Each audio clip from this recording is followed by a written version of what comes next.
Welcome to the HR Chat Show, one of the world's most downloaded and shared podcasts designed for HR pros, talent execs, tech enthusiasts, and business leaders. For hundreds more episodes and what's new in the world of work, subscribe to the show, follow us on social media, and visit hrgazette.com.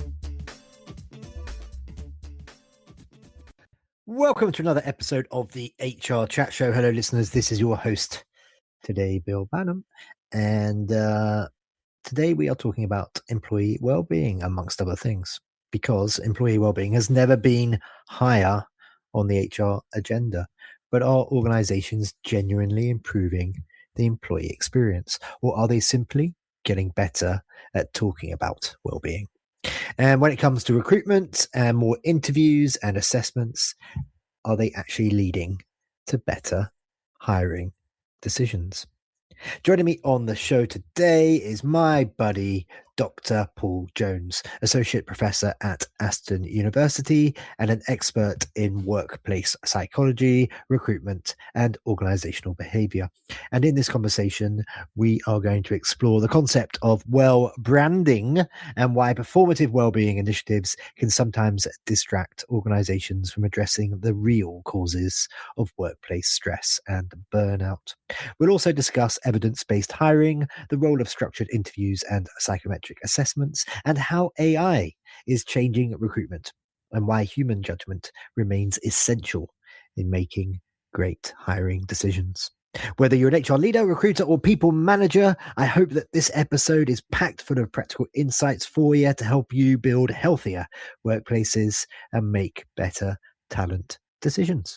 Dr. Paul Jones, thank you very much for joining me today. How are you doing, my friend? Good. A little bit hot with the heat at the moment, but generally I am good. Having a nice time. It's getting towards the end of the day, and I shall be out for a walk near the beach later, so I am good today. Yes, listeners, we are recording this episode towards the end of June, and here in Blighty, in England and in Wales, it is a scorcher at the moment. In fact, there are heat warnings and whatnot happening all over the place. The train companies are saying don't travel. Many companies are mandating employees not to go into the office if they can help it. And that's because it's reaching about 40 degrees. There we go.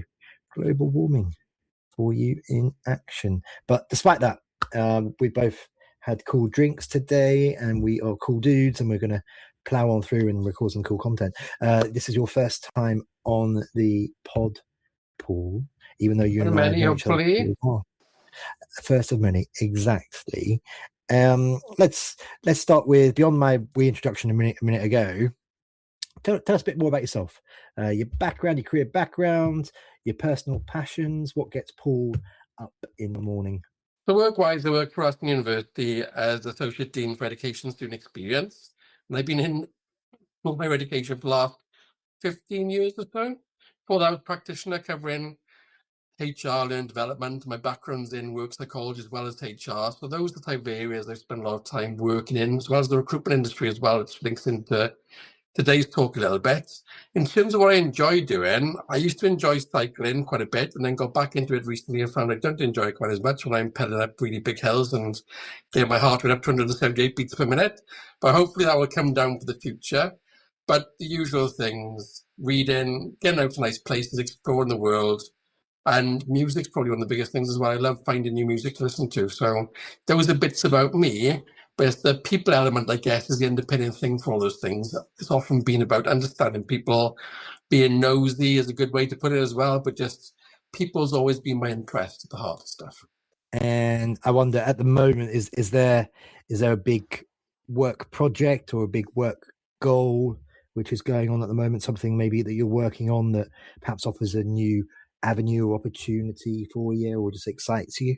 I think the biggest thing I'm working on at the moment is a 95,000 word book, and it ties on to probably one of the things we might cover a bit later, which is about well-being, but trying to critique well-being in organizations from a philosophical perspective, a number of philosophical perspectives, just to try and dig into that then. And why I like the book format, it gives me a chance to be writing a format that suits me, so it's more satirical and trying to tear well-being apart a little bit, and then we can try and together as an audience across the world try and put it back together. Because I think there's some performative things about well-being which is happening, and I want to try and tackle those things and call out basically before we try and fix them. 95,000 words, you said? It's a lot, isn't it? Okay. It's a lot. Will there be an audio version at all? I think there'd probably be an audiobook, abridged version of 10 different sessions maybe to cover that much. So it's a lot of words, but hopefully the mix between a more academic style, but also satirical musings and trying to make things a bit more absurd, that would make it a more enjoyable read then. So 95,000 sounds a lot, but hopefully the way it's being constructed makes it a bit more enjoyable to read them.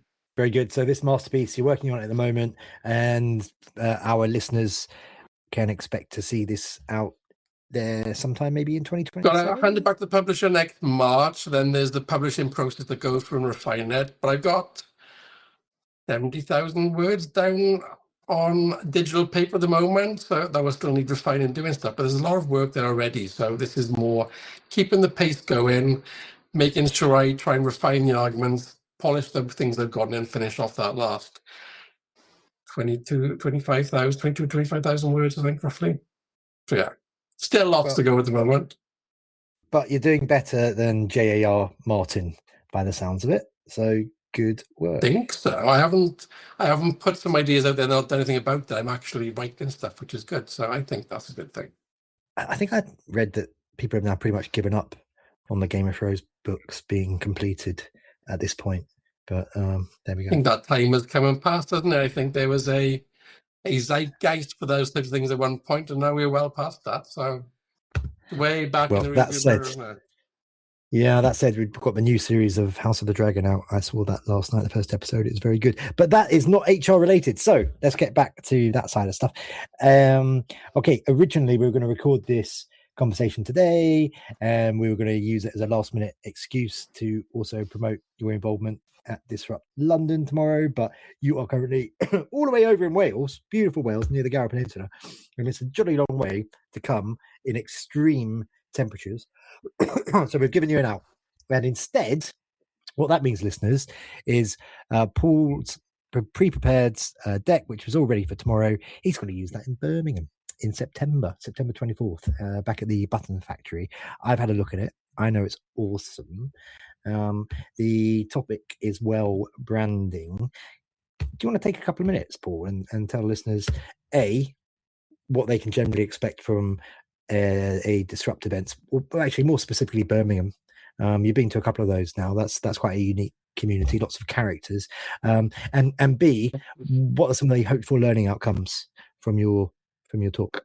The Birmingham event, first of all, I fell in love with the format probably about 2 years ago now. So I'd come to my first event. I brought quite a few of my MSc students with me that were studying human resource management, and loved the community first of all, but also the Petra Kucher style presentations then. So having 5 minutes, 20 slides, then rotating every 15 seconds without any choice. It's a very different way to have to put yourself through some presentation pressure then in terms of getting messages across.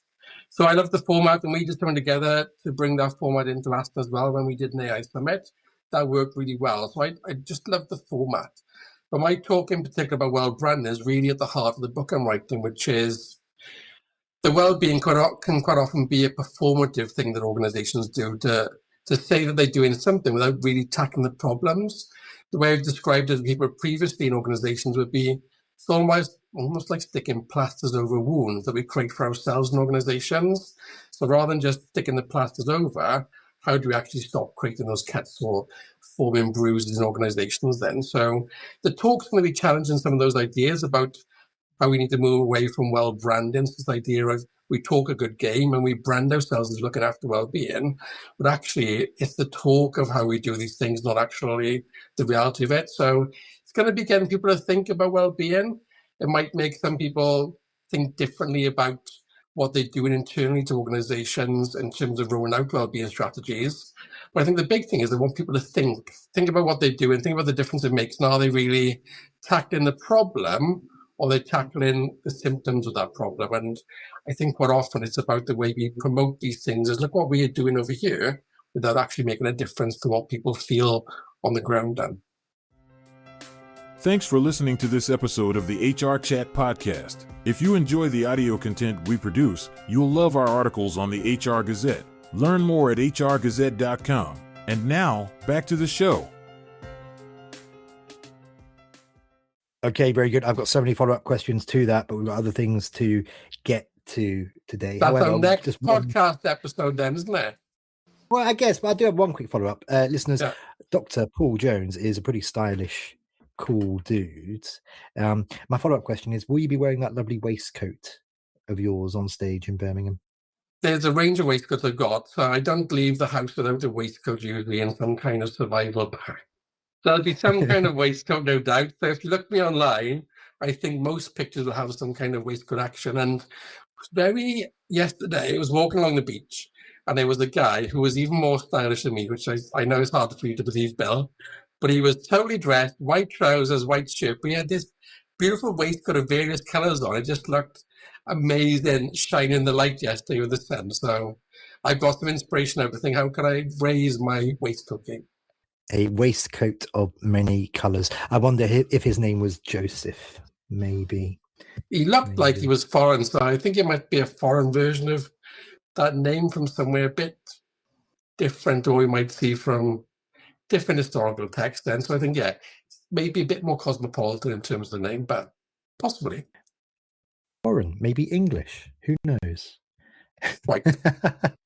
All refined English people wear waistcoats, we know that. Very good. Okay, let's get into the hard-hitting meat of our conversational sandwich today then. Many organizations, Paul, use structured interviews, ability tests and psychometrics to make recruitment more objective. In your opinion, what do these methods give us, and what do they still leave unexplained? So recruitment is one of my favorite areas. I worked across the recruitment sector, both as a recruitment consultant, but in various HR roles.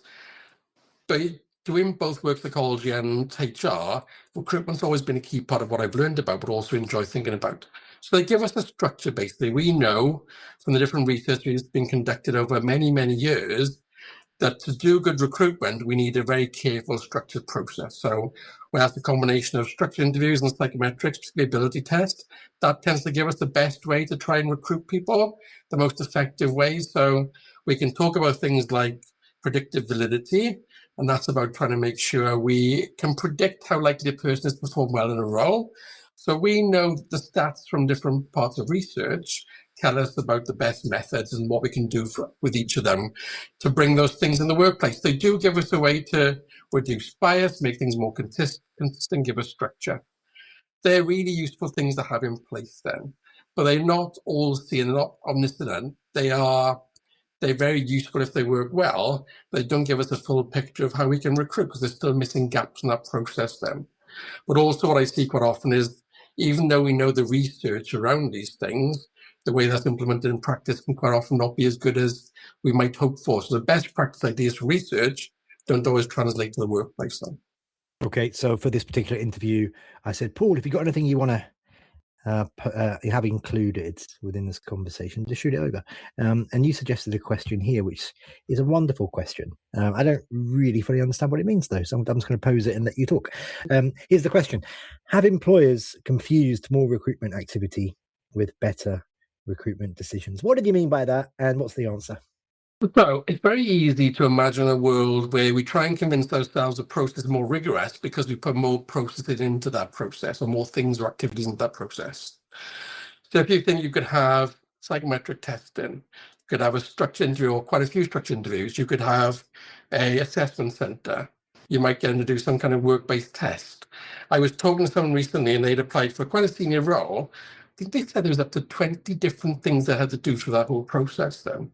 And I think we can convince ourselves the more things we put into a process, the better results we might get. But I don't think that's the case then. And we did talk briefly yesterday. I did give you an example yesterday. So every process we have should be looking for bits of evidence we can add into the process. Now, if we were going to find out whether someone had bananas, raspberries, and strawberries, then we'd want to have questions or evidence collection methods where we could just assess each of those different things then. But quite often we don't think about those different areas as well as we could do. So we might ask quite a few things that relate to bananas, and we might ask might have different methods for getting to the same result then. So we could have 5 different things that all measure how many has Paul got bananas. What good is that when we're not measuring then strawberries or raspberries as well? So we need to have evidence collection points for all the key things that are important for the job, rather than get caught up in thinking if we add all these processes in, actually that's going to make it better. It doesn't necessarily add anything to the process of getting stuff.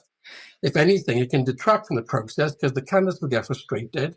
You wasted extra time, and I'd rather see the time used for what I describe as critical subjectivity, to make sure you spend time on deconstructing and analysing the evidence collection process and all different stages as well, to make sure it's done properly, rather than trying to shoehorn lots of stuff in.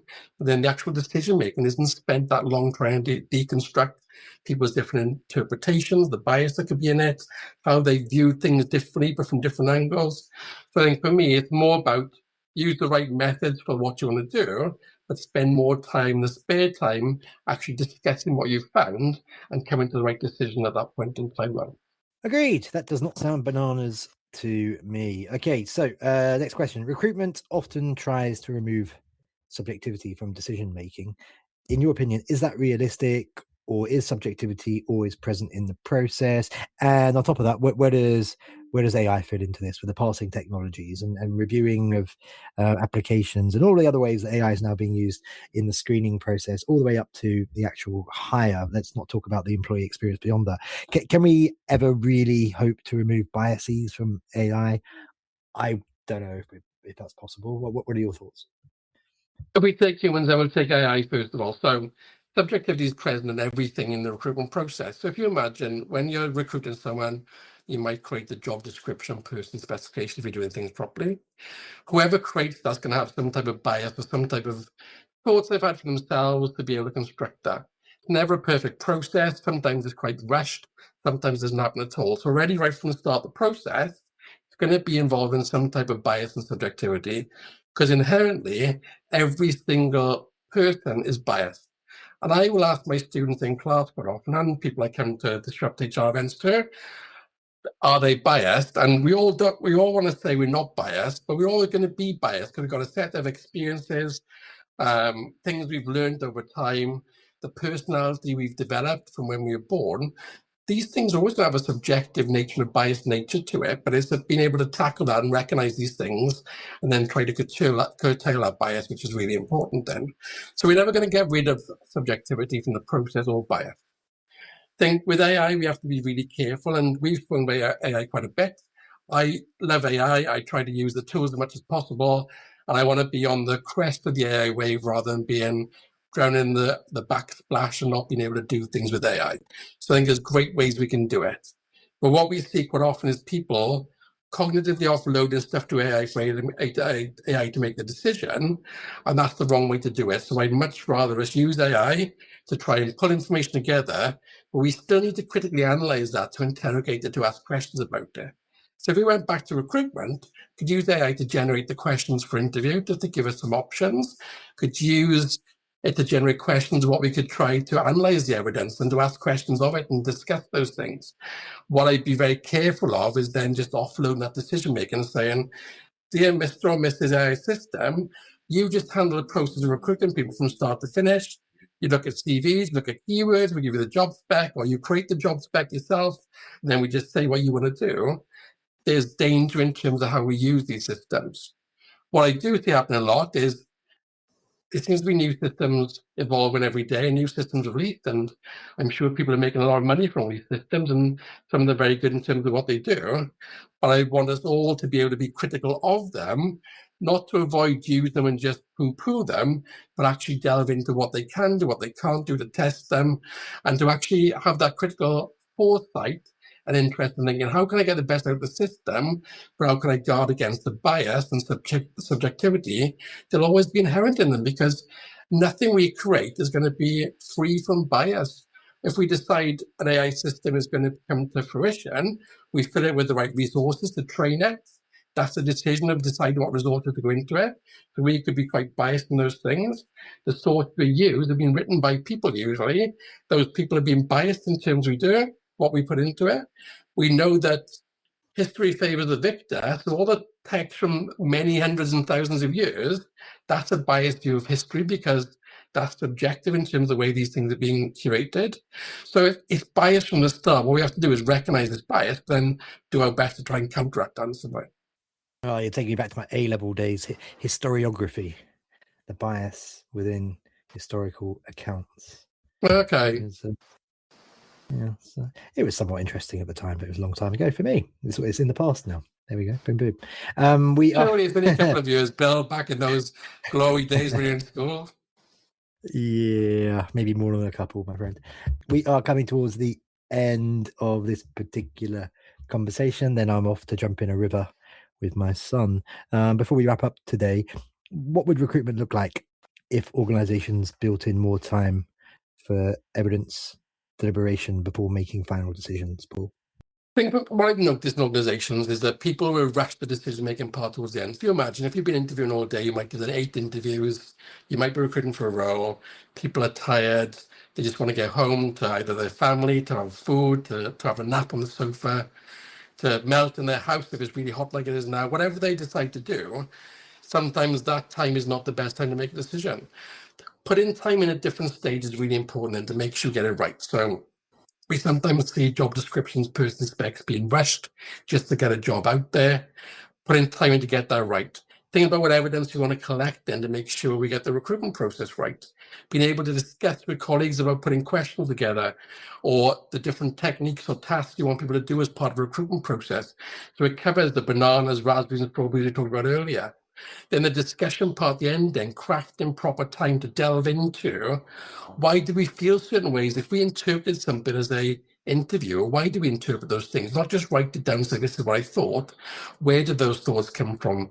Discussing that transparently, being critical about it, but sharing that criticality with colleagues to make sure you've got a space to properly discuss these things. One of the risks I see is we concentrate so much on trying to be objective and showing objectivity and rigor, we become scared of actually discussing how we are partly subjective all the time. So making that open, making that a discursive process, making that transparent, that could have real value then. It may add some more to that predictability, but at the very least, we try and maximize what we know is a good process to get the most out of it. Because that translation from what we know works from a research perspective does not always translate that well to the real world then. So I think that's what we could do. Okay, very good. And just finally, for those people in the real world who are listening to this episode right now, who are thinking to themselves, I got to connect with Dr. Jones, calling Dr. Jones. Very How important. on earth do they do that? Very important. Do they do that through LinkedIn, Paul? Do they email you? I bet you are super cool and on TikTok and places. And the Substack, of course. Tell them about that. Give us all the info. The best place to contact me would be LinkedIn, probably. That's where I tend to do a lot of the more public promotion of things I'm working on. But alongside that, I do my own Substack. So one of the key things for me is I try to be controlled of writing at least 1,000 words every week, and it tends to be philosophical stuff where I'm trying to reach an audience to get them to think differently, to think critically. So Substack, I'm down as a musing Paul on Substack. So that should hopefully be easy to find. And I'm sure you can put in the blurb for this. It's at musingpaul.substack.com. I'm on LinkedIn as Paul M. Jones on LinkedIn with hyphens in between. Hopefully on the podcast, there'll be some links we can put in as well for people to contact me. But if you search me at Aspen University, that's another way to contact me then. So I'm happy to have discussions, happy to be able to connect with people, especially if they want to have conversations where I get them to think of it differently and they want to critique the way we do things across HR and work psychology and well-being. I love having conversations where we can try and drive some activity to make things better through a critical mindset. Okay, very good. Paul M. Jones, is that correct? Is that what you said? I will double check for you now on LinkedIn so I can give you the most important one now so I don't get it wrong on this very hot day, because what I wouldn't want to do is give you the wrong information. So it's LinkedIn/IN/Paul M. Jones, all one word. And I'm That's assuming where the M stands for marvelous. Is that right? So it doesn't, but I'd like it to. What it does do is stand for Michael, and depending on who I talk to, then I either tell them it's named after two saints, Saint Paul and Saint Michael, or I tell them the truth, which was named after an actor in Starsky and Hutch, Paul Michael Glazier. So it depends how I feel on the day about which pathway I go down there.